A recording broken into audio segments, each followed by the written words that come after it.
educação, literatura para vida. Vejamos. Capítulo 1. É uma verdade universalmente reconhecida que um homem solteiro e muito rico precisa de uma esposa. Por menos conhecidos que sejam os sentimentos ou as ideias de tal homem, ao entrar pela primeira vez em certo lugarejo, tal verdade está tão bem arraigada na mente das famílias que o rodeiam, que ele venha a ser considerado propriedade legítima de uma ou de outra de suas filhas. Esse é o início, o prólogo, por assim dizer, de Orgulho e Preconceito. Orgulho e Preconceito é a principal obra de Agatha Christie, de Jane Austen, no sentido de universalmente conhecida, comercialmente conhecida. Jane Austen nasceu em 1775 e morreu em 1817. Teve uma vida que para hoje seria considerada breve, mas que era relativamente comum naquela época.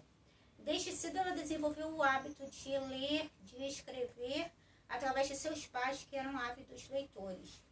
Alguns equívocos sobre Jane Austen fazem com que muitas pessoas conheçam a obra pelo filme, pelas séries, como a minha diretora ali atrás está sinalizando, assistam inúmeras adaptações, assistam inúmeras vezes, mas nunca abram o livro para ler. Mr. Darcy se tornou um personagem universal, o protótipo do homem perfeito, o protótipo do romance perfeito. Há de se lembrar que Jane Austen escreveu no período regencial e muita gente confunde com um período vitoriano que veio depois, com a ascensão da Rainha Vitória ao trono da Inglaterra, ao trono do Reino Unido. Jane Austen tinha uma ironia nem sempre perceptível em suas obras adaptadas. Quando o filme é bem adaptado, a gente pode perceber alguns aspectos da Jane Austen. Mas o que acontece é que há duas classificações muito generalizadas a respeito. Em uma delas, as pessoas consideram que os livros de Jane Austen, não só Orgulho e Preconceito, são romances doces, suaves, delicados, romances de puro amor, de muita abnegação, romances fofos. Isso faz com que parte dos leitores usuais se afaste e não dê uma chance aos romances. Outros consideram que a linguagem é empolada porque é uma linguagem mais antiga, mas as traduções, de modo geral, são boas nesse sentido, porque ela escrevia com uma linguagem, de certa forma, fluida, com uma linguagem tranquila, que fazia com que as pessoas se envolvessem com os personagens. Por conta disso, muitas pessoas não leem Jane Austen, embora conheçam, embora colecionem imagens, colecionem figuras, mas ler mesmo é muito pouco. Então, o que eu proponho nesse vídeo é o seguinte, que a gente reflita. Por que muitas vezes nós compramos a imagem de uma obra, uma imagem comercial, e isso não significa que uma adaptação cinematográfica seja ruim. Eu particularmente gosto da adaptação de Orgulho e Preconceito, embora eu ache que a personagem, a Elizabeth Bennet, ela é interpretada de uma forma risonha demais por uma personagem tão sarcástica em alguns momentos. Eu acho que a atriz principal, a Keira Knightley, ela exagera um pouco no que seria uma moça do período regencial inglês. Então, por conta disso. Mas eu gosto muito da interpretação do Matthew, que faz o Mr. Darcy.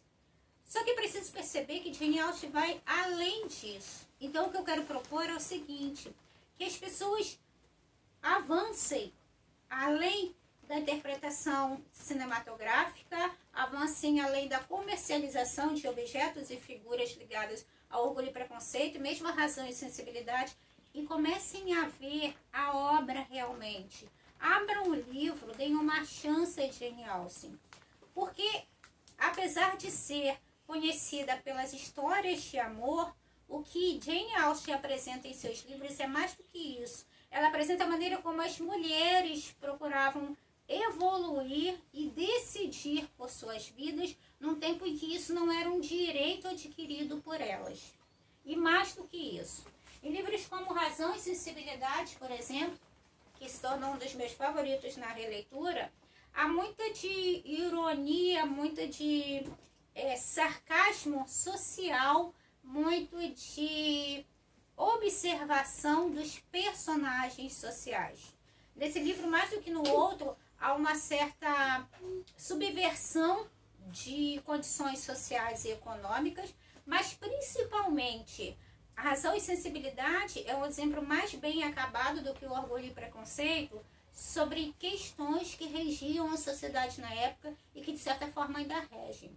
Então, a primeira experiência que se deve ter com Jane Austen deve ser, sim, Razão e Sensibilidade, que é, por si só, um livro de conversa com o leitor, um livro de busca com o leitor, mas deve-se perpassar toda a obra dela.